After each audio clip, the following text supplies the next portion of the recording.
Hello, and welcome to Speak Honest. I am your host and certified relationship coach, Jennifer Noble. It has been my passion for over a decade to help women like you heal what's been holding you back from having the relationships you deserve. Are you struggling with a relationship where you can't seem to voice your emotions, needs, and boundaries without having it blow up in your face? Then you have found the right podcast, my friend. Get ready for practical tips, empowering truths, and honest conversations. Now, let's dive in. Hello, everyone, and welcome back to another episode of Speak Honest. I'm Jen Noble, your go-to relationship coach. And on today's episode, I had the honor of getting to coach Jenna.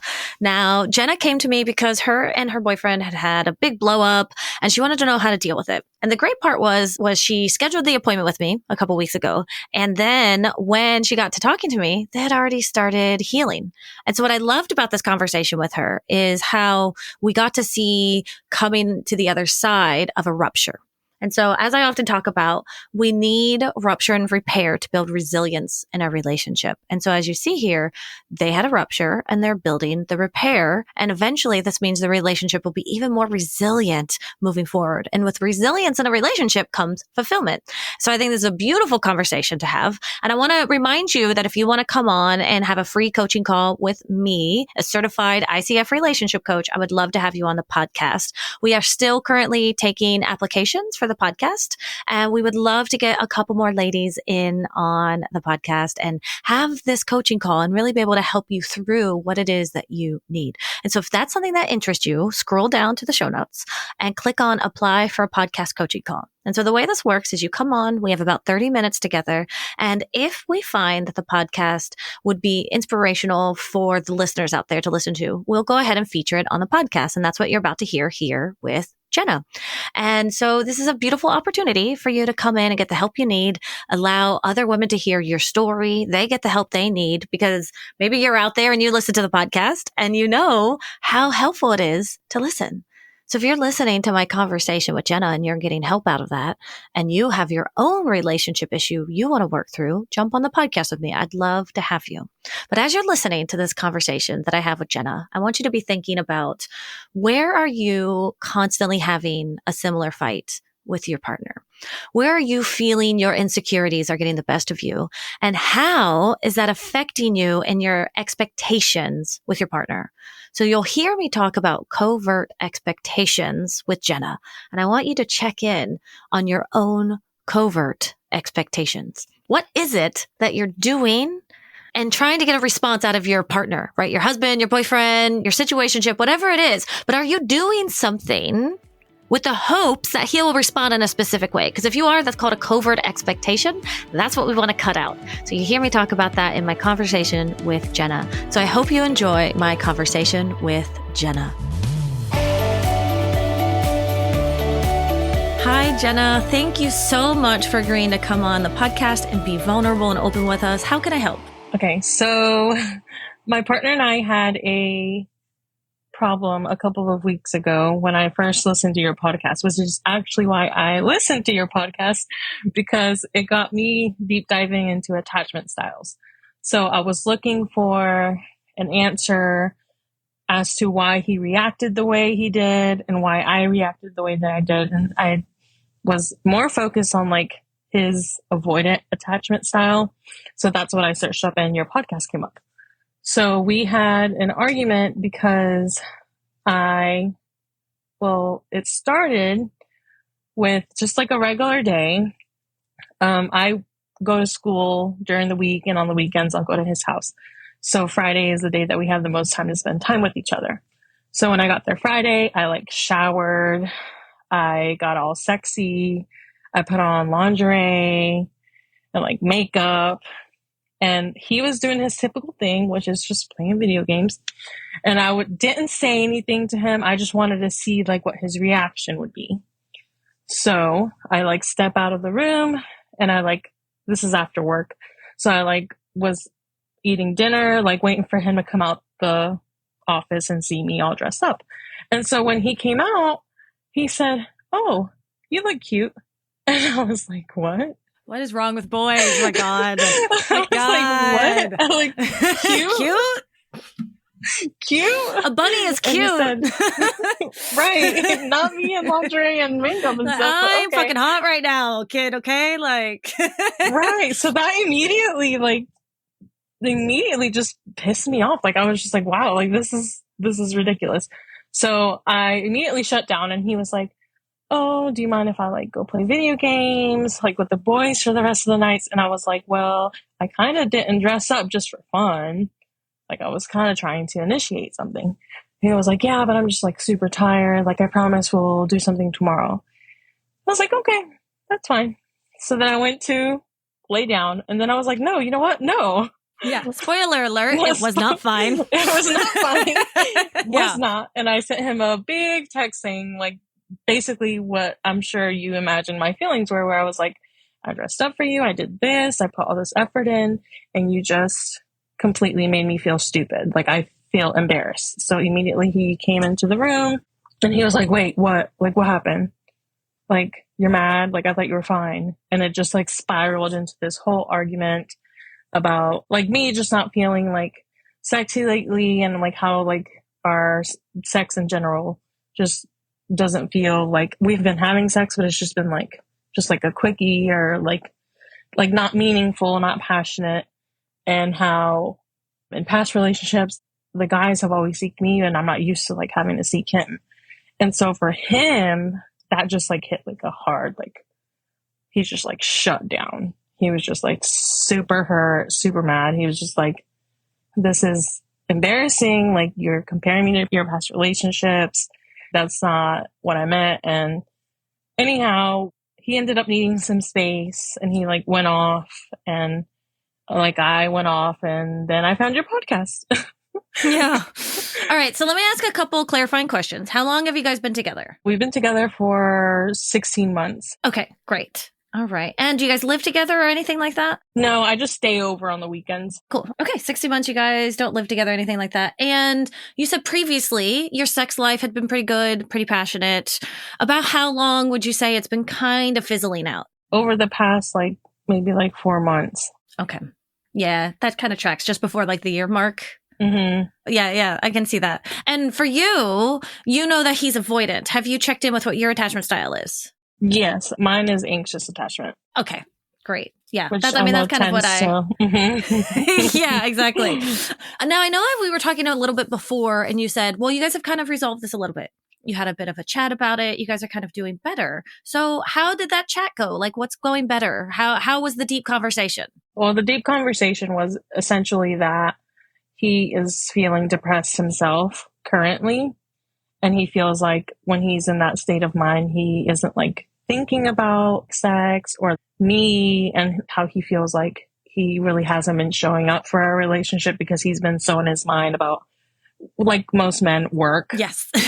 Yeah. About work and stuff. But he said that he wants to work on it. And he has, like, over the past weeks, he's been working on it, working on intimacy, working on like being present when I'm there on the weekends. So that's great. I just want to make sure that it maintains. Great. Okay. I'm going to touch down here real quick. Mm-hmm. And I want to know what you mean by you want it to maintain. Because that I might challenge and get us tweaking that slightly. Okay. So when you say I want this to maintain, what do you mean? I still want him to want to not just be locked up playing video games when I'm over. Okay. And like come out the room and like talk to me, like check on me, and like have sex with me. Yes. Yeah. Okay. So all of that is beautiful. So I want to get really clear on all of that. So you want him to come out. You want him to have quality time with you. You want to have sex with him. You want to be intimate with him. Mm-hmm. So I'm going to guarantee you in about a couple weeks time, he's going to go back and playing his video games. Dwindling down. Yeah, yes. I figured. Okay. So this is not about you though. This is just like, I mean, we see it in like adolescence as well. It's called latent learning. And a lot of avoidance, they actually just never kind of grew past that time frame. And so you see this, right? Man-child and different things like that. We can still love them. We love the hell out of these men. Of course we do. And at the same time, sometimes they're stuck in this kind of teenage way where they need to be told at least 10 times. Can you believe that? 10 times until it clicks. Okay. So if I say that to you and I say about every 4 weeks, he's going to slip again. Okay. Okay. And he's going to go back into this like zoning out mode, doing all of this kind of stuff. He wants to just play his video games. Of course he does. He zones out. He wants to be able to just, have a relationship, not have to work towards it. Hell, I would love that. I'd love to be able to eat ice cream every single day for breakfast and not gain a pound. Wouldn't that be great? Right. And if I had no consequence to my actions, I would eat ice cream. Except I look at ice cream, and then like everything like blows up. So I say that to say when he starts slipping again, let's get you to a confident, secure, communicative place where all you have to do is redirect him again. When I say that, what comes up for you? What comes up for me is I am divorced. So I have been actually in a relationship with somebody who was also avoidant. So like, that's why I wanted to reach out to you, because I'm like, I don't want to fall into those patterns again. And I want to like find like the more constructive way to go about this to actually like tackle the problem, not just like go through the same cycles again. I just want to break that cycle of just being, okay, like whatever you say, and not like focus on my needs. Because that's not real, is it? No. But the interesting part about being anxiously attached is we kind of go, and it's exactly what happened. I'm fine. And then wall of text. Yes. Right? And what do we want instead? We want there to come out. In fact, if I visualize this differently, I would have let him know in the future that I'm going to go dress up sexy. I'm going to dress up sexy and I want to be showered with validation when I come out in this amazing get up. Do you see how now we're helping him get through this? Mm-hmm. We're telling him that's actually what it means to say what we want and to say what we need, to get vulnerable and actually speak up for the things. Cause, I love having sex, but if like I'm in the middle of doing something and my husband just comes up to me like that, I'll be like, get off me. What are you doing? Like, so like we need to prep them. And here's the interesting part. I'm not saying you did this 100%, but I'm going to throw it out there for you, maybe for the listeners. Sometimes when we've gotten into kind of this stage of the relationship, you're about the year mark, a little bit past it, anxiously attached individuals can start setting their partner up for failure. Okay, so I'm going to say this. I'm not necessarily saying this is what you're doing, but I want us to just throw it out there as something that might happen. And it's very subconscious. You are not doing this on purpose, but I used to do this all the time. I want to be very clear. We get all dressed up. We have these high expectations of what we want our partner to act like and behave like and say. And then we go out. And then when they don't do it, we say, well, I knew it. I knew it. He's just avoided again. He doesn't love me. Look at this. I can't find any man that's going to love me. I hear you giggling. Did that resonate at all? Or is it just... Yes, no, that resonated a lot. Also, when you said like maybe not surprise them, because like I'm like, actually, that makes a lot more sense. Yes. Than to just surprise them and like expect them to meet you there. Yeah. So I did this really great support session in the Facebook group maybe a couple months ago now. And I might, let me find it for you. I can send it to you later. And it's about covert expectations. Mm-hmm. I think this is something that's going to be really, really helpful for you moving forward. And when I say covert expectations, before I get into it, have you heard that before? Or do you know what it means? No, I haven't heard that before. Great. Okay. I should probably do a podcast on this then. That'll be perfect. Oh, yeah. It means we have different levels of expectations. We have explicit expectations, which is like, hey, Jenna, I schedule a podcast with you. I expect you to come on the podcast kind of thing, right? That's an explicit. It's like, oh, we're going to talk about your story. We've communicated. If I say to you, can you get me a glass of water? I'm expecting water.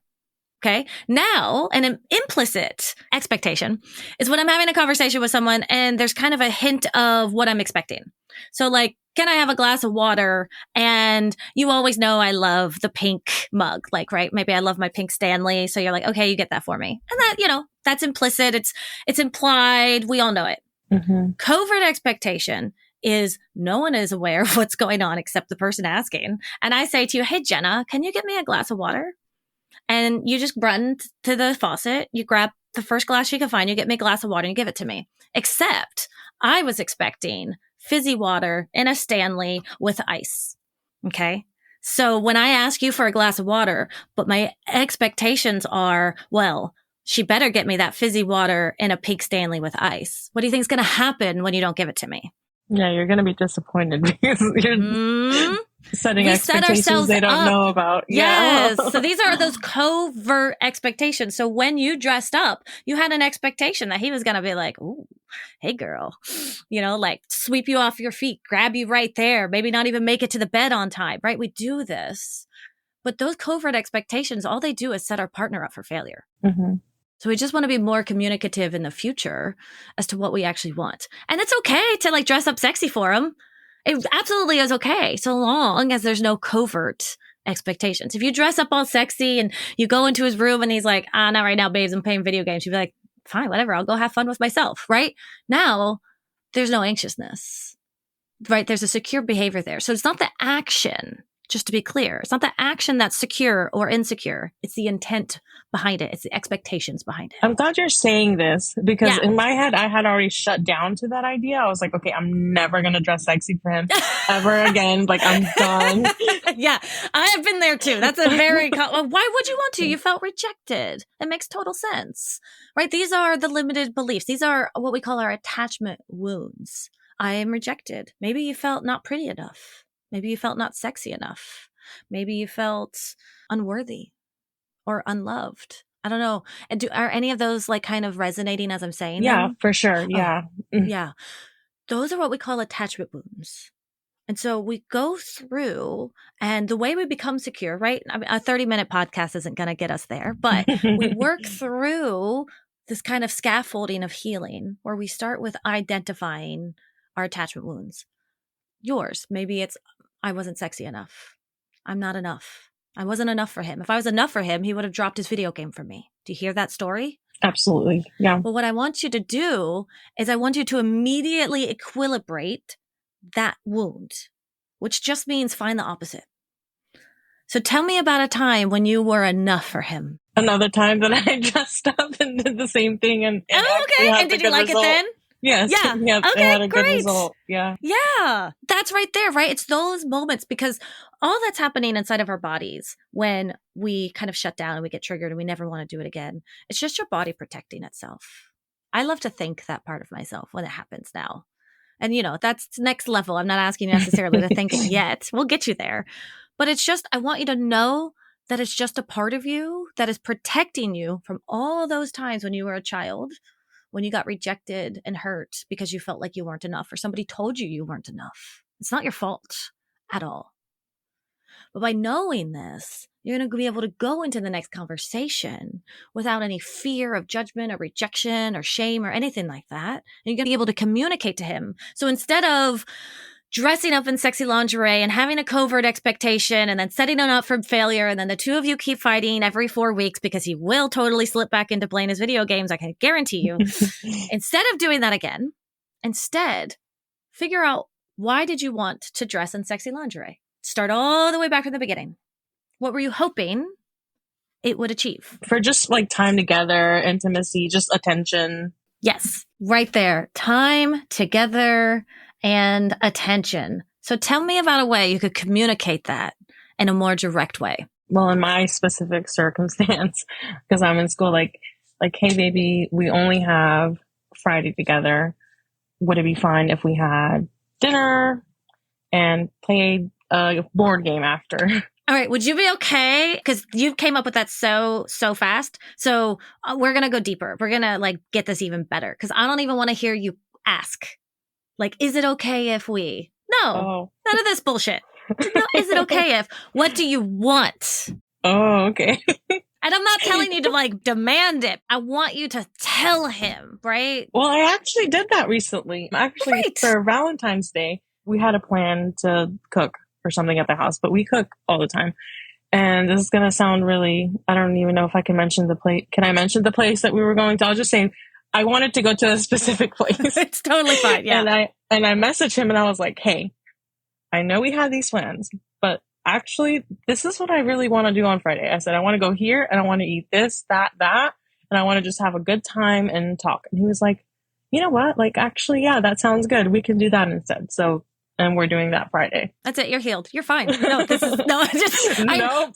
No, I know. But I want you, actually, real quick, I want you to check in with your body. How did it feel telling me that story? Oh, it felt good. I felt proud of myself. I was like, went for what Yes. I wanted. You felt good. You felt proud of yourself. If you even just check in real quick, just like feel it in your body somehow. Like, do you feel like a lightness on your shoulders? Or do you just feel like a weight has been lifted off or anything like that? I did feel a little bit lighter saying that out loud. Yeah. Yeah. Okay. I'm going to do something for you. This is called a somatic process. Have you heard of somatic processing before? No. Okay. Well, if this is too much, let me know because maybe I needed to ease you into this a little bit more. But I'm going to give you a tiny little taste of what this is going to be like to get you to see how to get yourself to feel this. Feel again. You texted him. You told him exactly what you wanted. He responded well. This is a good sign, by the way. This is a great sign. He sounds like a great guy. I like this guy. He's awesome. Okay? I love him. He sounds really good. I like this a lot. Like a lot of times I come on and I'm like, oh, I don't know if we should be sticking with this guy. He sounds good. You just seem so happy when you're telling me that story. Now I want you to tell me again about what it felt like when you came out in lingerie and he ignored you. It felt really frustrating. Like I was ignored. I didn't feel enough. Now what just happened to your body? I got like tense. Yes. That's what we're looking for. Okay. So when you start to feel tense again, that's just your attachment system activating. That's just all the stories and the beliefs that are whirling around in your head. And it's going to start kind of shutting you down and it's going to start making up stories to fill in the blanks and stuff. What we want you to get is that lighter place. Mm-hmm. So when you're thinking about what to say to him, I want you to just check in with your body and say, is this one of those kind of tense feelings or is this one of those lighter feelings? And that's your instinct talking. When we talk about instincts and all this stuff, like that's our body, that's listening to our bodies right there. That's all it is. So if you're feeling tense, what do you do? Do you still approach the conversation or how do you change that? Great question. So one of my favorite workshops that I did, I'll try to see if I can get you the replay for that, is how to get him to hear you without starting a fight. Oh, that'd be great. And we learned the top 3 tips. I won't go into all of them here, but I'm going to send you that workshop. I want you to watch it. It's about an hour long, but it's totally worth it because we're going to talk about how you regulate, which is kind of what we're talking about here. When you feel tense, what do you do? Well, first you have to release the tension. And we do that with any sort of grounding or anchoring techniques that you might have. Now, I have a system, I call it the RAISE method, which is just you remove yourself from the situation, you anchor yourself, meaning you breathe, you maybe check in, how do you feel? Sometimes I count colors along the wall. Some people, do in for 4 breaths, out for 4 breaths, whatever works for you, And if you've never done a grounding technique, Google how to ground or something like that. And some people go outside and put their feet in the grass. Some people scream into a pillow. So it's whatever works for you to kind of ground yourself. And then you're going to inquire into what we were talking about with your feelings, your stories. You're going to check in with your attachment wounds, and then you equilibrate. And that's where we do that thing where if you're feeling unloved, if you're feeling not heard or unloved or rejected, I want you to remember all the times he's loved you, all the times he's accepted you, right? Because that's just your brain playing tricks on you. And so we just have to be like, wait, hold your horses there. He does love me. This is just an old coping mechanism from back when I was a child, but I'm safe now. He loves me. That's just the first step. Once we're there, we validate him. And validation just looks like being able to see someone else's perspective, but not lose our own reality. So it's like saying, you know what, babes, you're right. I sprung that on you last minute. You were busy playing video games. I could see why you weren't into it.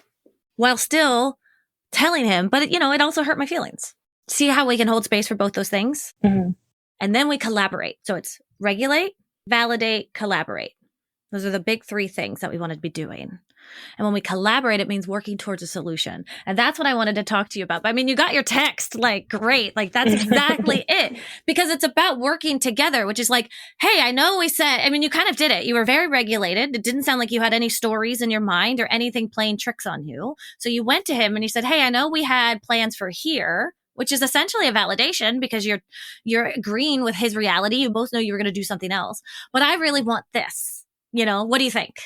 Or can you help me with this? Or go make us reservations or whatever it is it looks like. You know what I mean? Mm-hmm. And that's the collaboration. And this is different than saying, I'm trying to explain the difference between working towards a solution instead of against a problem. If we were working against a problem, we would be like, the plans we have for Valentine's Day really suck and I don't want to do them. Right? Mm-hmm. Do you want to be friends with someone like that? Right? You know what I mean? Like, okay. So come up with a different plan or something. Like, what is your problem? Right? Like when we work towards a solution, we say what we want. We say how it makes us feel. And then we're okay with whatever the outcome is. We release our expectation. So what if you had said to him, hey, babes, I don't really want to do a Valentine's Day, what we're doing. I want to do this, this, this, and this instead. And he comes back to you and says, well, we can do this and this, but we can't do this. Like, how would that feel? I'd probably try to work it out some more. Be like, why don't you want to do this? Yes. Like, what's the problem with this? You got curious. That's exactly it. That's it. So it sounds like, I gotta be honest, it sounds like you have a lot of secureness underneath you. A lot of what you're talking about, a lot of what you are speaking on, it's coming from a secure place. So it's sounding like it's just when you get certain triggers. Does that kind of make sense when I say that? Yeah, I think so. It's not an overarching anxious attachment you have going on. That's a good vibe. That's really, really good. And it sounds like the sex thing might be where the trigger is coming from right now. Mm-hmm. So I want you to get extra, extra clear on how amazing you are. Not his validation. I want you to check in with yourself. You're sexy. You're amazing. You are great. You are enough. You're beautiful. You're worthy. You're lovable, right? You know those things deep down in your soul. Anything he gives you is just extra. But what's happening is you're going to him in a place of lack. And so if he doesn't give it to you, it's like your whole body feels like it's shut down. So I explain this again like a glass of water. If I came to you and I said, hey, Jenna, can I have a glass of water? And you were like, no, not right now. I'm busy. And if I had already had some water, if I knew where to get my water later, and I had my own glass and I had my own sources, I'd be fine, wouldn't I?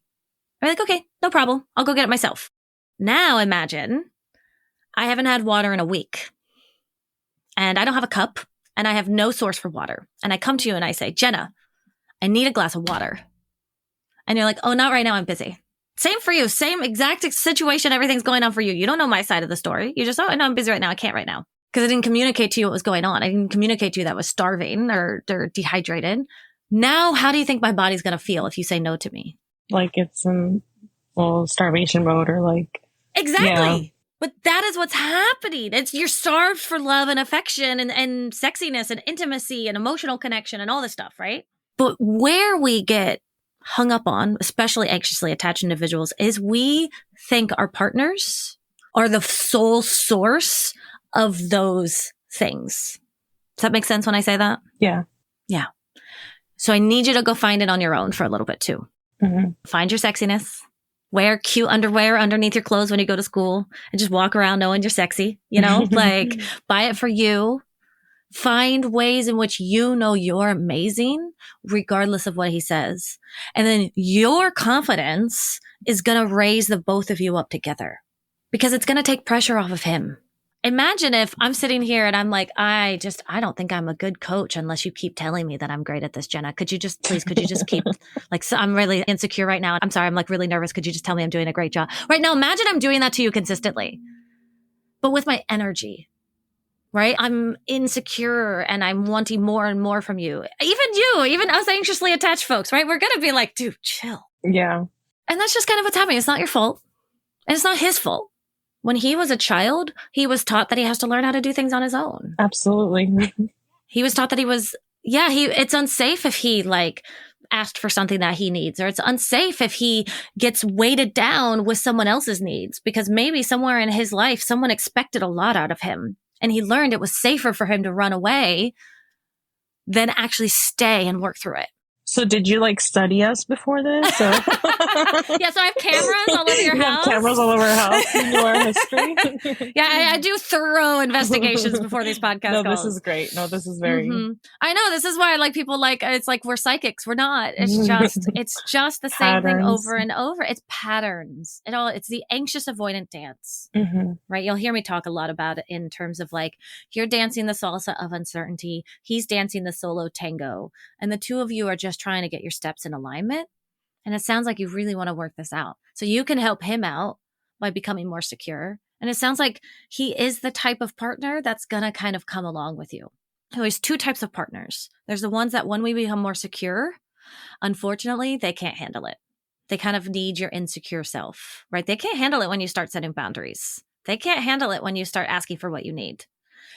But it sounds like, and this is a good sign, the times when you've really come into your own and you've asked him, he stepped up. Yeah. I want you to remember that stuff when you're afraid to ask him for what you need. You're like, no, he's safe. He's a good one. He's not like the others. We can do this now. Thank you. You're very welcome. So yeah, any other questions as we're wrapping up? No, I think you gave me a lot to think about and a lot to work on. Yeah.